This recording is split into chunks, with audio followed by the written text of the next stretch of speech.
As I've explained in earlier videos, to understand any generation, you need to start by understanding its location in history.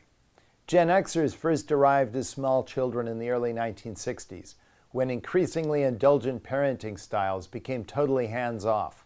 The philosophy was, give them a latchkey guide, a self-care guide, or a Judy Blume book, so then they can go off navigating life's dangers on their own.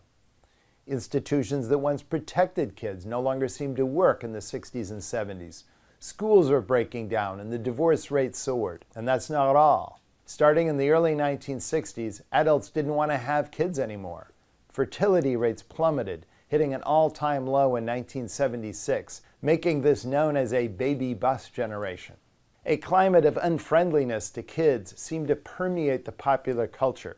This was the era of the child devil horror movie, when a demonic and hostile image of children became a best-selling movie genre. This era coincided almost exactly with the early childhood of Generation X, starting in the early 1960s and stopping abruptly in the early 1980s. Xers learned young that they couldn't trust older people and institutions to look out for their best interests, that they needed to be resilient survivors who could trust their own instincts. And that's exactly what they became. While boomers have always focused on their inner lives, Gen Xers tend to focus on bottom-line outcomes. For the last several decades, the UCLA College Freshman Survey has been asking students what life goals they consider important. Through the early 1970s, when boomers were the college freshmen, the vast majority said, developing a meaningful philosophy in life. Many fewer said, being very well off financially. When Xers entered college in the late 1970s, those priorities reversed. What should boomers know about their Xer coworkers?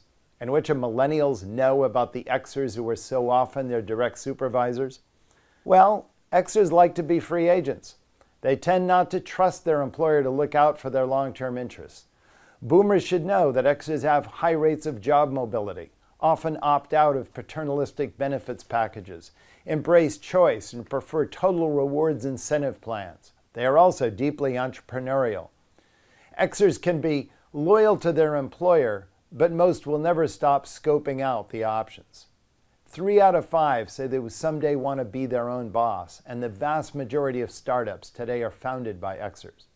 Millennials should know that their Xer managers may not naturally understand their desire for guidance, mentorship, and long-term career planning.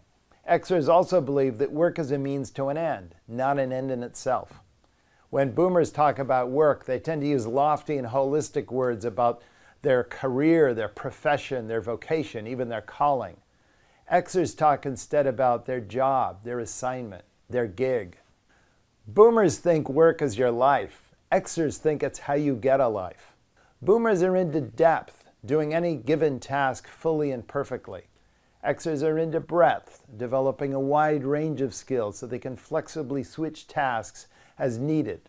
Remember, boomers, to Xers, higher productivity means doing more for less, not doing everything better. Xers champion the market ethic, not the work ethic.